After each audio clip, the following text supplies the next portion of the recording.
Hello world, welcome back to my channel. My name's Paul. It's 6:30 Friday night. I've just picked Janet up from work and we're going to head down to Bunbury for a weekend. It's about 200 k's south of Perth.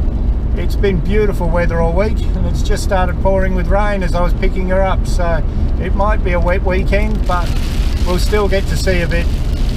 For now, let's roll the intro.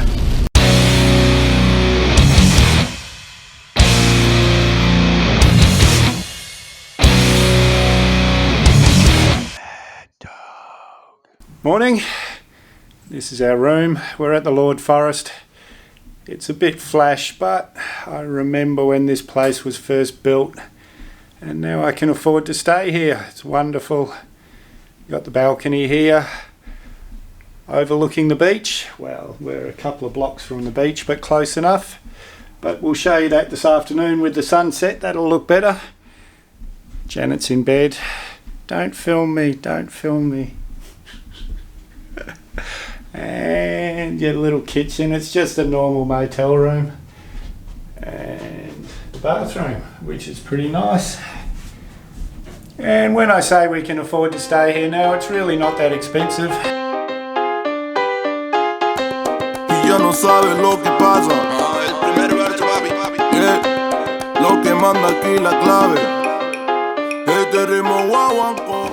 So we're having breakfast. Bunbury used to be a bit of a farming town. There wasn't much here, but now when we drove in last night, it's all restaurants, but completely changed since the Bunbury I knew. So we're having pho, Vietnamese soup for breakfast. Excellent.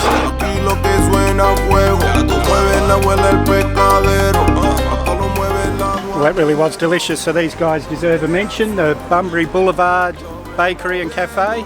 Beautiful Vietnamese food in there, owned by a Vietnamese family.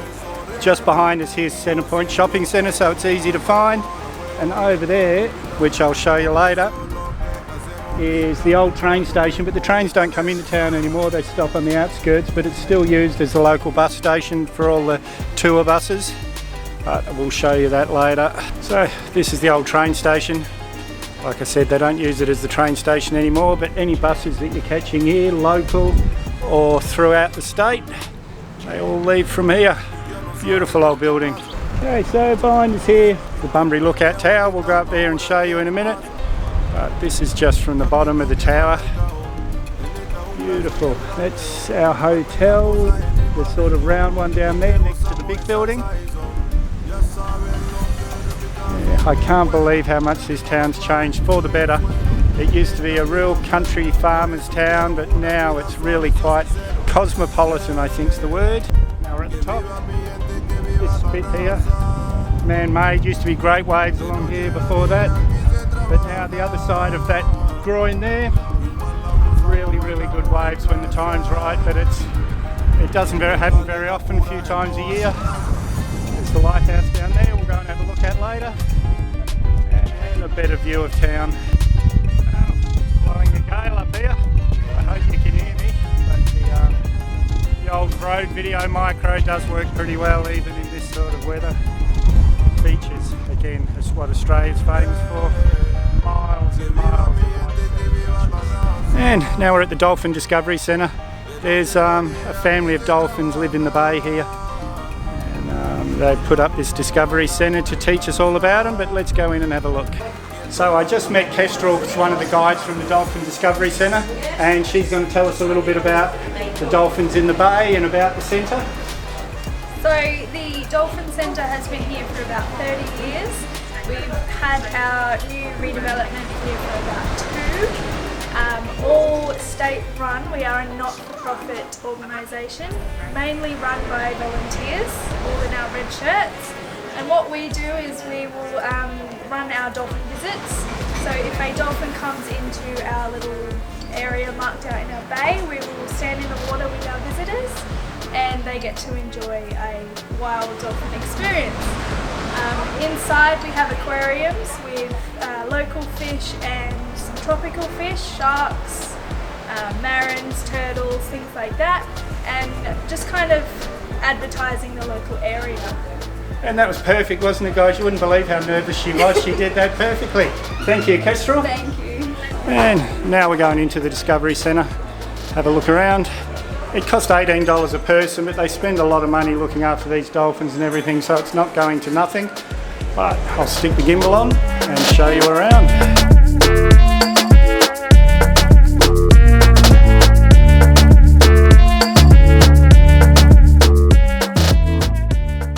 Okay, so we just found out, nobody knows when because there's no written records of course, but the local Aboriginals came down here thousands of years ago and they could see all the fish out of the bay, but they had no way of catching them, and the women were so hungry they started whaling, and Aboriginals have got a very traditional way of whaling, and the men started tapping their tapping sticks along with the women, and it must have been very close to the dolphins' call because all the dolphins started coming into shore to see what the noise was or what the sound was, and they pushed all the fish in front of them, and the men were able to spear the fish from the shore. From then on, whenever they needed fish, they just called to the dolphins.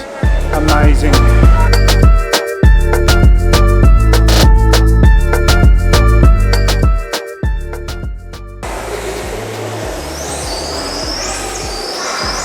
Now we're in a 3D cinema here.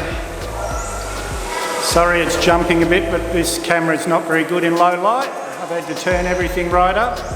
But wow, this is like being in the water with them. It's really quite amazing.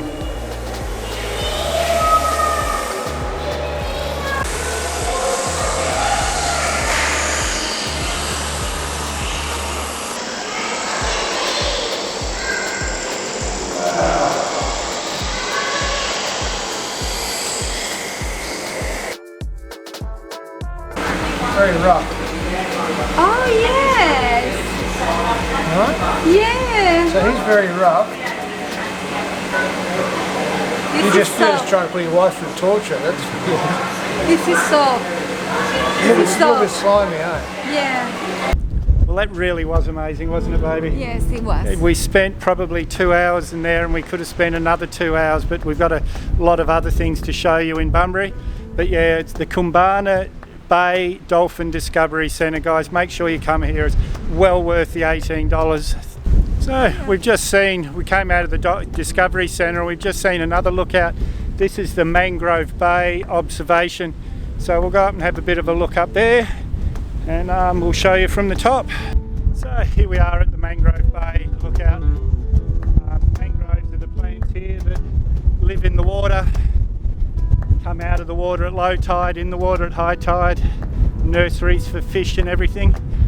But we'll give you a bit of history of Bunbury while I'm here. Now the local mob, the Wadandi people, they've been here for thousands of years obviously, but Bunbury was first recorded by Westerners. They were French explorers in 1803, and then Lord Bunbury came down and he decided this was going to be a very important economic centre for Western Australia. Okay, so this is the view from our balcony. It's a bit cloudy out there, but I'm hoping we'll get a decent sunset, get a few photos. I was hoping to get the drone up, but as you can see it's blowing like a cyclone out there still. I got it up this morning for a little while, got a bit of footage, so hopefully that'll be enough. And that school we can see up in the hill there, I believe it's the second oldest school in Western Australia. I don't know how the kids get any work done though, because they're looking out their windows at all that surf. It's all they'd be thinking of while they were doing maths. Morning. Now we're down the beach, at the Back Beach Cafe and Restaurant, meeting some friends here for breakfast. They're a little late, they've got babies, but you'll meet them later if they're happy to be on camera. For now, I'll show you around. And this is inside the restaurant. It's the beach right out there. You can't see it for the glare, but I'll show you outside in a bit.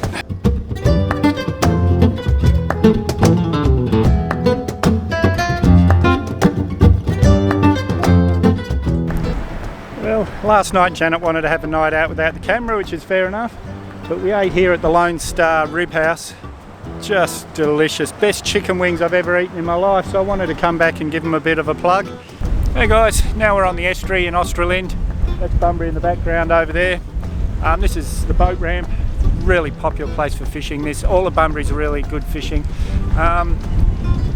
I know I've said this a lot in this video, but I've really been pleasantly surprised. I'll be honest with you, we were going to go to Nannup this weekend, but when I checked the weather and saw how wet it was going to be, I thought, let's just go to Bunbury. There's not really anything to see there, but I was so wrong. It's a very different town to the Bunbury I knew.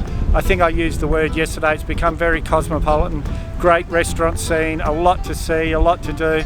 And there's a lot of little towns around Bunbury, but we'll come back and we'll do them in a separate video. But for now, guys, we're on our way home. If you haven't subscribed yet, hit the Mad Dog icon up there or the subscribe button down below. Give me a big thumbs up, share this video wherever you can, and we'll see you next time.